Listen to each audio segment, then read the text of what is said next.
오늘 함께 나눌 하나님의 말씀은 느헤미야 11장 1절에서 14절입니다. 느헤미야 11장 1절에서 14절입니다. 한 절씩 교독하겠습니다. 백성의 지도자들은 예루살렘에 거주하였고 그 남은 백성은 제비 뽑아 10분의 1은 거룩한 성 예루살렘에서 거주하게 하고 그 10분의 9는 다른 성읍에 거주하게 하였으며 예루살렘에 거주하기를 자원하는 모든 자를 위하여 백성들이 복을 빌었느니라. 이스라엘과 제사장들과 레위 사람들과 느디님 사람들과 솔로몬의 신하들의 자손은 유다 여러 성읍에서 각각 자기 성읍, 자기 기업에 거주하였느니라. 예루살렘에 거주한 그 지방의 지도자들은 이러하니 예루살렘에 거주한 자는 유다 자손과 베냐민 자손 몇 명이라. 유다 자손 중에는 베레스 자손 아다야이니 그는 우시아의 아들이요 스가랴의 손자요 아마랴의 증손이요 스바디아의 현손이요 마할랄렐의 오대손이며 또 마아세야니 그는 바룩의 아들이요 골호세의 손자요 하사야의 증손이요 아다야의 현손이요 요야립의 오대손이요 스가랴의 육대손이요 실로 사람의 칠대손이라. 예루살렘에 거주한 베레스 자손은 모두 468명이니 다 용사였느니라. 베냐민 자손은 살루이니 그는 무슬람의 아들이요 요엣의 손자요 부다야의 증손이요 골라야의 현손이요 마아세야의 오대손이요 이디엘의 육대손이요 여사야의 칠대손이며 그 다음은 갑배와 살레 등이니 모두 928명이라. 시그리의 아들 요엘이 그들의 감독이 되었고 하스누아의 아들 유다는 버금이 되어 성읍을 다스렸느니라. 제사장 중에는 요야립의 아들 여다야와 야긴이며 또 하나님의 전을 맡은 자 스라야이니 그는 힐기야의 아들이요 무술람의 손자요 사독의 증손이요 무라요의 현손이요 아히두베 오대손이며 또 전에서 일하는 그들의 형제니 모두 822명이요 또 아다야이니 그는 여로함의 아들이요 블라야의 손자요 암시의 증손이요 스가랴의 현손이요 바스울의 오대손이요 말기야의 육대손이며 또 그 형제의 족장된 자이니 모두 242명이요 또 아마세이니 그는 아사렐의 아들이요 아흐세의 손자요 무살레못의 증손이요 임멜의 현손이며 또 그들의 형제의 큰 용사들이니 모두 128명이라. 하그돌림의 아들 삽디엘이 그들의 감독이 되었느니라. 아멘. 예루살렘 성벽을 우여곡절 끝에 재건했지만 그건 단지 성벽의 외형을 복원한 것에 지나지 않았습니다. 그 전에 성벽이 회파되어 안전을 보장받을 수 없었다 보니 예루살렘 안에 살고 있었던 사람은 지극히 소수에 불과했습니다. 느헤미야 7장 4절은 그 성읍은 광대하고 그 주민은 적으며 가옥은 미처 건축되지 못했다라고 기록합니다. 예루살렘은 희망찬 내일을 기대하기 어려운 현실이었습니다. 온전한 집도 별로 없었다라고 합니다. 그렇다고 그냥 내버려 둘 수는 없었습니다. 성벽이라는 하드웨어를 복원한 것과 아울러 누구든지 예루살렘에 살면서 하나님께서 이름을 두시겠다고 한 이곳에서 성전 예배를 회복하고 황폐화되었던 땅을 옥토로 만들 뿐만 아니라 상실해버렸던 도시로서의 기능을 회복하게 만들어야 했습니다. 이제 누가 예루살렘에 계속 살 것인가를 결정해야 하는 상황이 도래한 것입니다. 1절과 2절입니다. 백성의 지도자들은 예루살렘에 거주하였고 그 남은 백성은 제비 뽑아 10분의 1은 거룩한 성 예루살렘에서 거주하게 하고 그 10분의 9는 다른 성읍에 거주하게 하였으며 예루살렘에 거주하기를 자원하는 모든 자를 위하여 백성들이 복을 빌었느니라. 먼저 지도자들이 예루살렘에 거주합니다. 그들은 제비 뽑기도 아니었고 선택지가 아예 없었습니다. 예루살렘은 그 당시에 가장 척박한 곳이었지만 거룩한 성, 하나님의 이름을 두시려고 구별하신 곳이었습니다. 그러니 백성들을 위해 지도자로 부름받은 이 사람들이 자신의 삶도 구별하여 그곳에서 살기로 결정했습니다. 그리고 백성들 중에도 제비를 뽑아 10분의 1은 예루살렘의 의무로 살도록 했습니다. 여기에 예루살렘에 살기로 자원하는 이들은 모두 포함시켰습니다. 그렇게 예루살렘에 살게 된 이들에게 모든 백성이 복을 빌어줍니다. 구약 배경에서 제비를 뽑는 행위는 하나님을 의지하며 하나님의 뜻을 구하는 하나의 수단이었습니다. 무책임한 게 아니라 그들의 신앙을 표현하는 행위였다는 것이 중요합니다. 언제 어디에서나 발생하는 문제 앞에서 해결을 위한 발걸음을 어떻게 내딛는가가 그 개인과 집단의 신앙 수준을 보여줍니다. 이렇게 하나님의 뜻을 찾아가면서 당면한 문제를 해결해 나가다 보면 우리는 우리를 향하신 하나님의 뜻에 더욱 정밀하게 반응할 수 있게 되고 하나님에 대해서도 더 잘 알게 됩니다. 하나님의 나라에 억지로는 없습니다. 성령 하나님께서 그 마음을 움직이시고 만지셔서 기꺼이 모든 것을 감수하고 이겨내도록 인도하십니다. 인간적인 부담감이 아니라 감사함으로 예루살렘에 살겠다라고 결정할 수 있도록 그들의 마음 가운데 역사하셨을 것입니다. 객관적 상황이 절대로 좋았던 것은 아니었습니다. 모든 것이 회파되어 제대로 구비된 것이 하나도 없는 그곳에 살면서 감수해야 할 것들이 참으로 많았기 때문입니다. 구획을 정비하여 살 집을 만들고 예루살렘 성벽의 보수와 수비까지도 책임져야 했습니다. 게다가 이미 마련해 놓은 집과 생계의 수단을 모두 다 내려놓고 이주해야 했으므로 그들 각 개인이 치러야 하는 희생이 절대로 작지 않았습니다.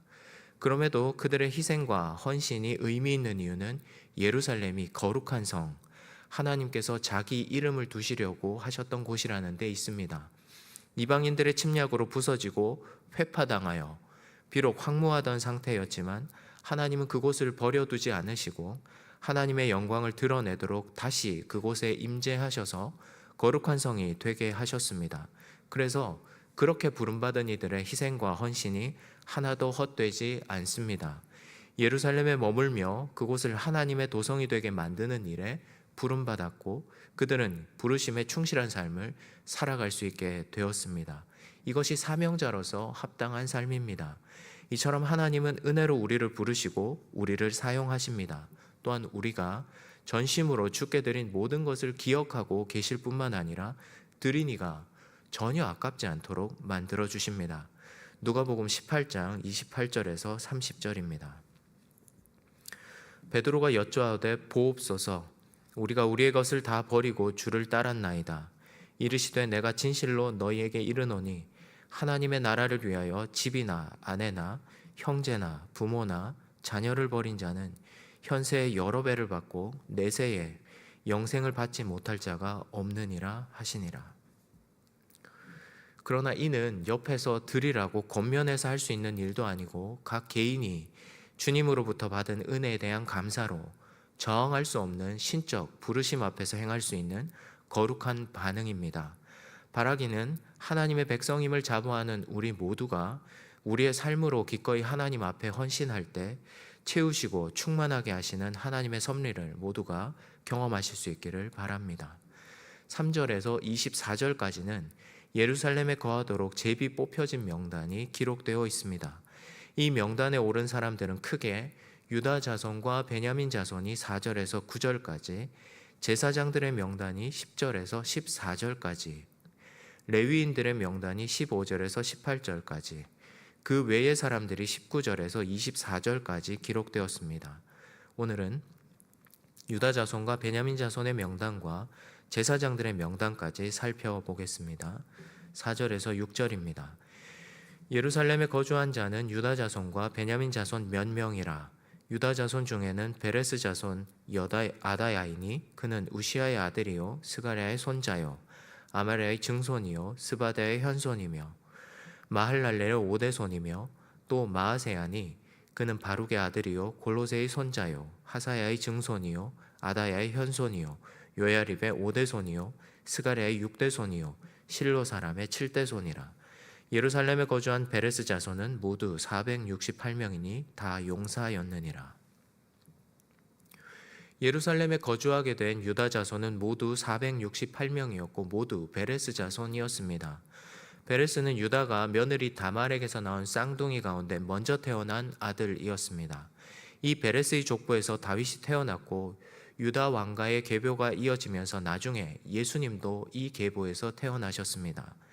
이들은 비록 928명이나 예루살렘에 정착하게 된 베냐민 지파의 수의 절반에 지나지 않았지만 모두가 용사였기 때문에 예루살렘을 수비하는 데 큰 몫을 담당했을 것입니다.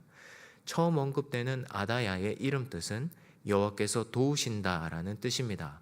그의 조상들의 이름들도 보면 우시아는 여호와의 능력, 스가랴는 여호와께서 기억하신다, 아마랴는 여호와께서 말씀하신다, 스바디아는 여호와께서 심판하신다, 마할랄렐은 하나님을 찬양하다라는 뜻입니다. 모두 신앙적인 이름입니다. 번역 자체는 아들, 손자, 증손, 현손, 오대손으로 기록되어 있으나 히브리어로는 모두 아들을 의미하는 벤일 뿐입니다. 진짜 순차로 거슬러 올라갔는지 아니면 족보 가운데 특징적인 점들을 뽑아 언급했는지는 알 수 없지만 아다야까지 내려오는 동안 그들의 이름 가운데 하나님을 향한 신앙 고백을 담은 이름들이 계속해서 이어진다는 것이 의미가 있습니다. 두 번째로 언급되는 마아세야도 그 뜻이 여호와께서 일하신다이며 그 선조들의 이름도 신앙적인 이름들을 갖고 있어서 아다야 가문과 마찬가지임을 밝힙니다. 이들 모두가 혈통으로는 왕가의 후예이지만 그 중심에 하나님을 향한 믿음을 어떤 환경 가운데서도 놓치지 않았다라는 것을 알려줍니다.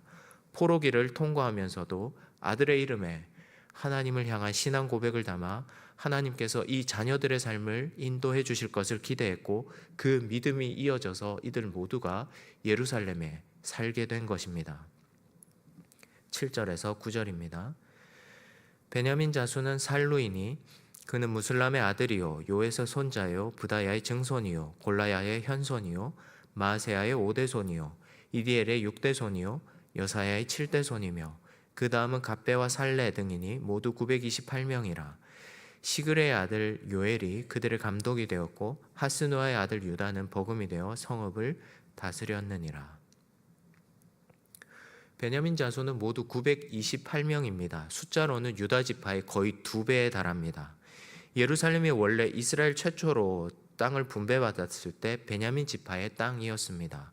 후에 사사기 1장 8절에 나오듯이 유다 지파가 예루살렘을 쳐서 정복했으며 후대에 다윗이 다시 정복하여 개인 영지로 삼았다는 것을 기억한다면 유다와 베냐민 지파 다수가 예루살렘에 거주하게 된 것은 어쩌면 당연한 일이라고 볼 수 있습니다. 9절에 요엘이 그들의 감독이 되었고 유다가 버금이 되어 성읍을 다스렸다라고 합니다. 이는 두 사람이 정과 부의 개념으로 베냐민 사람들을 다스린 게 아니라 구획을 나누어 다스리되 요엘이 넓은 구역을 유다는 그보다 작은 구역을 다스렸다라고 보는 게 일반적입니다. 이렇게 유다와 베냐민 지파의 합이 1396명입니다. 이들은 전쟁에 나설 수 있는 사람들로 부녀자들을 합하면 그 수가 상당했을 것입니다. 이제 고작 성벽만 재건된 예루살렘을 사람이 살 수 있는 도시로 만들기 위해서 이들이 감당해야 할 수고가 참으로 컸습니다. 그러나 예루살렘에 누가 살 것인가를 제비 뽑기 전에 하나님의 말씀에 도전받아 그 이전에 하나님과의 언약을 갱신했다는 점을 기억할 필요가 있습니다. 자기 능력으로 하는 것 아닙니다. 하나님이 주시는 감동으로 마음으로 행하는 것입니다. 노력과 의지의 발로가 아니라 은혜 받은 사람만이 행할 수 있는 일입니다.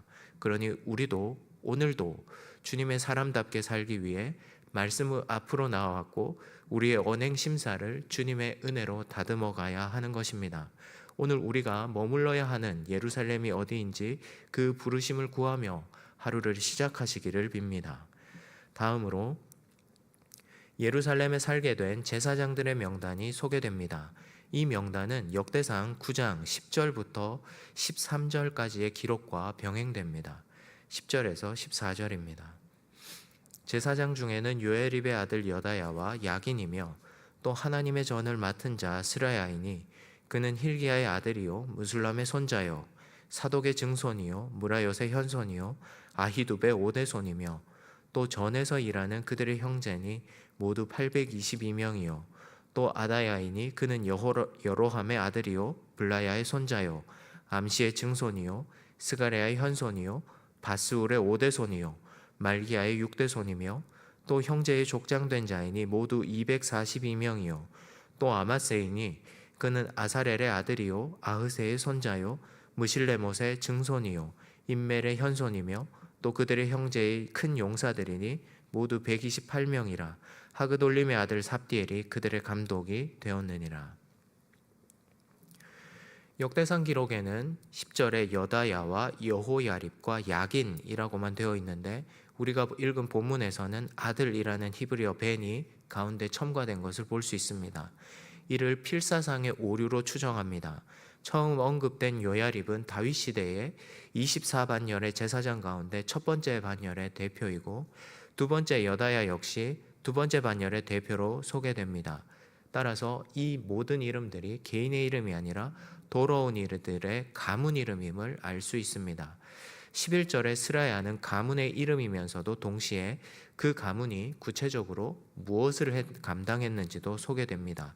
스라야는 하나님의 전을 맡은 자였다라고 하는데 쉽게 풀면 성전 지도자 곧 대제사장이었음을 밝힙니다. 스라야는 대제사장 가문으로 그 후손들은 그의 이름을 딴 가문임을 밝힌 것입니다. 스라야 가문에 속한 사람은 모두 822명이었고 모두 전에서 일하는 그들의 형제라는 기록으로 봐서 제사장이 성전에서 감당하는 고유 직무를 담당했으리라고 추정합니다. 이어서 소개되는 아다야 가문은 242명이었습니다. 이들은 그 형제의 족장된 자라고 기록되어 있는데 모두가 족장일 수 없다라는 것을 생각한다면 이들은 제사장의 고유의 업무 곧 제사를 담당하는 일 외에 수많은 부가적인 의무들을 담당했던 것으로 보입니다. 13절 하반절에는 아마세 가문이 소개되는데 모두 128명으로 큰 용사였다라고 밝힙니다. 이들은 성전의 거룩함을 유지하기 위해서 성전을 지키는 업무를 수행했던 것으로 보입니다. 예루살렘에 거주하는 제사장의 총합이 모두 1192명으로 이 또한 부녀자들까지 포함하면 절대로 적은 수가 아니었던 것으로 보입니다. 각자 세 그룹으로 나뉘어져서 각각 맡은 임무를 충실하게 수행했습니다. 하나님 앞에서는 큰 일과 작은 일이 없습니다. 각자 부르심에 맞게 하나님이 주신 일이 있고 그 일에 충실하는 것이 제자로서의 도리입니다. 오늘 우리에게 주어진 일을 수행하되 어떠한 마음과 자세를 갖기 원하실지를 하나님 앞에 기도하면서 오늘 우리가 머물러야 할 예루살렘이 어디인지를 살피는 하루를 보내시기를 축복합니다. 성벽은 복원되었지만 그 속은 여전히 황무했다는 예루살렘의 모습은 겉은 영락없는 그리스도인이지만 속으로는 하나님의 교제와 사라져서 성전으로서 역할할 수 없는 병든 신앙인의 모습을 떠올리게 만듭니다. 과연 오늘 나는 성전된 존재로 하나님을 모신 존재답게 하나님과의 교제의 풍성함을 누리고 살아가고 있는지 되돌아보시기 바랍니다. 이를 통해 잃어버린 부분, 곧 허물어진 부분을 보수하고 하나님과의 교제가 끊어져 버린 길을 닫고 구획을 정비하듯 일상을 정비하여 거룩한 성이라는 이름에 걸맞는 새로운 예루살렘으로서의 삶을 시작하시기를 축복합니다. 기도하겠습니다.